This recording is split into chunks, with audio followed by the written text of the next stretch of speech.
इस कहानी की शुरुआत में देखते हैं कि जिम ने अपने अपराध का छुपाने के लिए रेडियो पर बारबी को खूनी ऐलान कर दिया था। उसने अपने लोगों को टाउन के हर घर में ढूंढने के लिए भेजा था जिससे वह बारबी को ढूंढ सके। लिंडा को उसकी हरकत पसंद नहीं आती, लेकिन जिम ने उसे विश्वास दिला दिया होता है कि वो अच्छा आदमी है और ये सब टाउन की भलाई के लिए कर रहा है। वहां जूलिया खतरे से बाहर है लेकिन अभी तक कोमा में है। वही डोडी रेडियो स्टेशन पर सोल्जर की बातें सुनती है। वो लोग कहते हैं कि बारबी को जल्द से जल्द ढूंढना होगा। उनकी बातों से तो लगता है कि वह काले अंडे के बारे में जरूर कुछ जानते हैं, लेकिन इस बारे में ज्यादा कुछ बात नहीं करते। डोडी को याद आता है कि जब उसने छोटे डोम को छुआ था तो उसको जोरदार झटका लगा था। वह अपने फोन के कमरे में फोटो देखती है। उसने बेहोश होने से पहले उस अंडे का फोटो लिया था। वह तुरंत जिम को बताने जाती है। दूसरी ओर एनजी, जॉय और नूरी अंडे की रखवाली कर रहे होते हैं और वे सोचते हैं कि उन्हें जिम के मारने का विजन क्यों आया। एनजी को लगता है कि उन्हें जिम को मार डालना चाहिए। डोम यही चाहता है, लेकिन उन्हें जूनियर की मदद की जरूरत है, इसलिए वो ऐसा नहीं कर सकते। अचानक कैरोलिना वहां पर आ जाती है। नूरी उसे सब कुछ समझाती है और आग्रह करती है कि वह इस बारे में किसी से कुछ भी ना कहे। कैरोलिना भी जानती है कि जिम का कोई भरोसा नहीं है, इसलिए वह उनकी मदद करने को तैयार हो जाती है।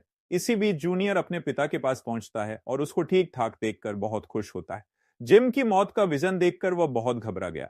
जिम उससे कहता है, तुम जूलिया का ख्याल रखो। जैसे ही जूलिया होश में आ जाए मुझे तुरंत खबर कर देना। जिम नहीं चाहता कि जूलिया होश में आकर लोगों को बता दे कि बारबी निर्दोष है।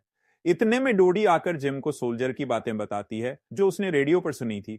अब दोनों रेडियो स्टेशन जाकर उसकी रिकॉर्डिंग सुनते हैं। जिम को भी अब उस अंडे के बारे में पता चल गया है और यह भी कि वह अंडा जॉय के शेड में है। लेकिन तभी रिकॉर्डिंग में सोल्जर कर रहे होते हैं कि जिम ने मिसाइल अटैक के बाद लेस्टर को मार डाला था। और यह सुनकर डोडी शॉक हो जाती है और घबराकर पूछती है, आपने और कितने लोगों का खून किया है। फिर जिम अपना सारा जुर्म डोडी के सामने कबूल कर लेता है, लेकिन उसके तुरंत बाद ही वह डोडी का भी खून करके स्टेशन को आग लगा देता है।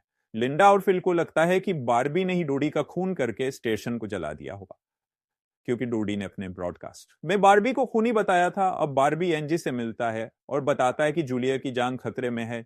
जिम ने फिलहाल उन सबको खत्म कर दिया है जो उसके अपराध के बारे में जानते थे। सिर्फ जूलिया बची है और उसके होश में आते ही जिम का खुलासा भी हो जाएगा। इसलिए बारबी को जूलिया की सुरक्षा करनी पड़ेगी।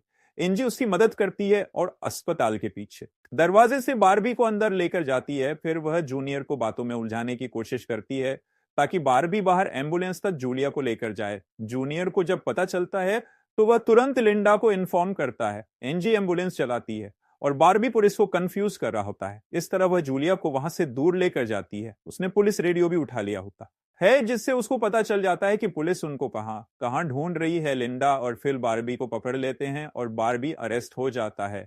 अब नूडी और जॉय अंडे को जिम से बचाने के लिए वे उसे बैन के घर में लेकर आते हैं, क्योंकि जिम की टीम यहां पहले ही ढूंढ चुकी है। इतने में जिम के आदमी शैड को सर्च करने जाते हैं। कैरोलिना उनको रोकती हैं कि ऑनर की परमिशन के बिना तुम लोग यहां सर्च नहीं कर सकते, लेकिन जिम के आदमी कैरोलिना को पकड़ लेते हैं। इतने में जॉय और नूरी आ जाते हैं और इनसे लड़ने लगते हैं, पर वे उन्हें भी पकड़ लेते हैं। लेकिन शेड खोलने पर पता चलता है कि वहां कुछ भी नहीं है। जिम पूछता है कि अंडा कहां रखा है, तो वो लोग पूछते हैं कि आप किस अंडे की बात कर रहे हैं, हमारे पास तो मुर्गी भी नहीं है। अब जिम को गुस्सा आ जाता है और उनको अरेस्ट करवा देता है। जेल में दोनों बचने का प्लान बनाते हैं। जिम फिर से आकर उनसे अंडे के बारे में पूछता है। नूरी कहती है कि आप बिल्कुल डरपोक है, अगर हिम्मत है तो सेल के अंदर आकर दिखाइए। गुस्से में जिम अंदर चला जाता है।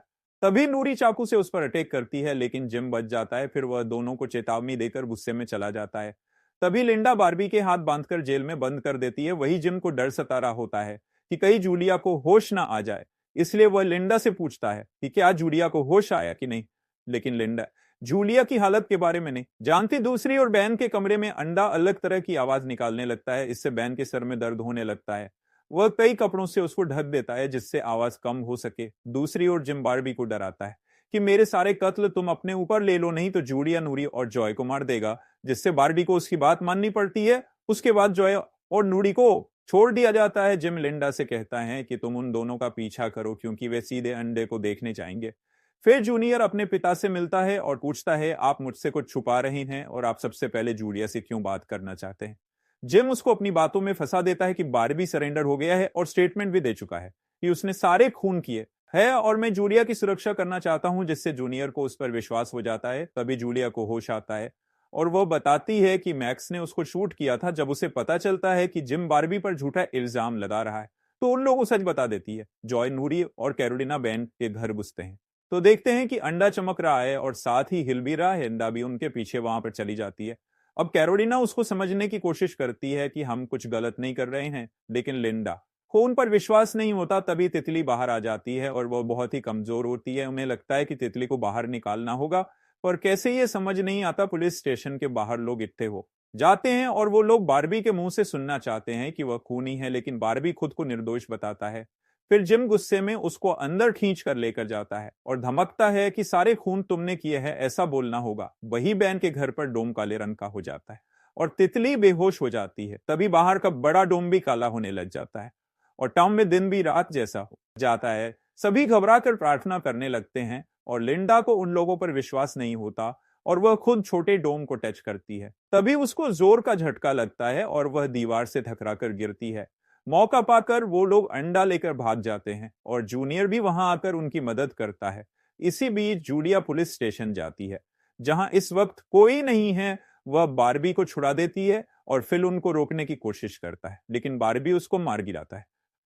तभी जॉय पुलिस रेडियो के जरिए एक सीक्रेट जगह पर बुलाता है जिसके बारे में एनजी जानती है। उसी समय जिम और लिंडा बैन के घर पर जॉय का मैसेज सुनते हैं, लेकिन वे नहीं जानते कि वह कौन सी सीक्रेट जगह की बात कर रहा है। कुछ देर बाद डोम द्वारा चुने गए ये चारों लोग बारबी और जूलिया के साथ सीमेंट फैक्ट्री पहुंचते हैं। जूनियर बारबी पर अटैक करता है, लेकिन बाकी लोग उसको रोक देते हैं क्योंकि बारबी कोई अपराधी, लेकिन बाकी लोग उसको रोक देते हैं क्योंकि बारबी कोई अपराधी नहीं है। जूलिया जूनियर को बताती कि बारबी ने उस पर गोली नहीं चलाई थी। बाकी सभी भी उसे जिम की सच्चाई के बारे में बताते हैं, लेकिन वह अपने पिता पर बहुत विश्वास करता है, इसलिए उनकी बातें उसको झूठ लगने लगती है। अब ये चारों छोटे डोम को टच करते हैं और डोम धूल में बदल जाता है। पहले तो लगता है कि तितली भी मर गई है, लेकिन फिर वह उठकर बारबी के इर्द गिर्द घूमते लगती है। अब सभी समझ जाते हैं कि बारबी ही मोनार्क है, लेकिन तभी जमीन हिल लगती है। जूलिया अंडे को उठा लेती है। अब जमीन का हिलना रुक जाता है और तितली अंडे पर बैठ जाती है। मतलब जूलिया ही मोनार्क है। दूसरी ओर जिम पूरे टाउन के सामने ही अपनी ताकत दिखाना चाहता है। लोगों को इंसाफ दिलाने के बहाने सबके सामने बारबी को फांसी देना चाहता है। वो फिल और दूसरे लोगों को इसकी तैयारी करने को कहता है। लिंडा बारबी और लोगों की तलाश में उसके शेड में जाती है। सीलिंग पर स्टार और डाइन को देखती है। वह तुरंत जिम से बात करती है और बताती है कि यहां लिखा है पिंक स्टार नीचे गिर रही हैं। ये बात सुनकर जिम चौंक जाता है। कई साल पहले जब उसकी पत्नी जिंदा थी, वह यही बात बार बार कहती रहती थी। अब जिम लिंडा को अपने घर लेकर आता है और अपनी पत्नी की पेंटिंग दिखाता है।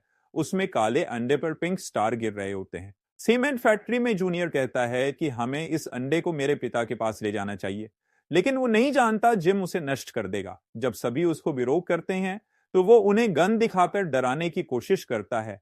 इतने में बारबी उसको पकड़ लेता है और मौका पाकर बाकी लोग भाग जाते हैं, लेकिन बारबी को फिर से अरेस्ट कर लिया जाता है। अब नूरी और उसके साथी जंगल के बीच में जाकर अंडे से पूछते हैं उन्हें आगे क्या करना होगी। तभी नूरी के मरी हुई मां एलिस आती है और कहती है, मैं एलिस नहीं हूं, मैं तुम्हारे और डोम के बीच कम्युनिकेशन का जरिया हूं।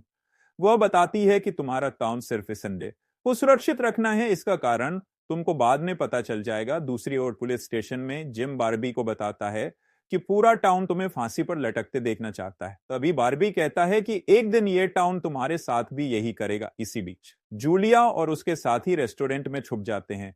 तभी जिम रेडियो पर उनसे कहता है कि अंडा मुझे दे दो और बारबी की जान बचा लो। इसके बाद जूनियर एक बार फिर जिम से पूछता है कि क्या आपने सारे कत्ल किए हैं। इस बार जिम बोलता है हाँ, सारे खून उसने किए हैं, लेकिन वह जूनियर को विश्वास दिलाता है कि उसने सारे खून टाउन की भलाई के लिए किए हैं। दूसरी ओर जूलिया जानती है कि मोनार्क होने के नाते इस अंडे को सुरक्षित रखना उसकी जिम्मेदारी है।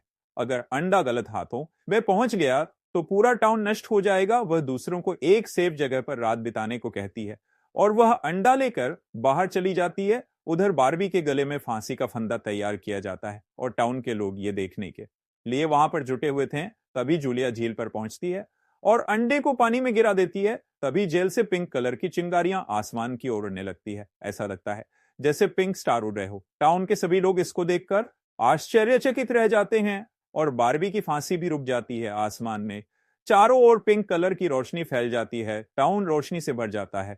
उसी समय पूरा डोम सफेद हो जाता है और इसी के साथ ये स्टोरी खत्म हो जाती है।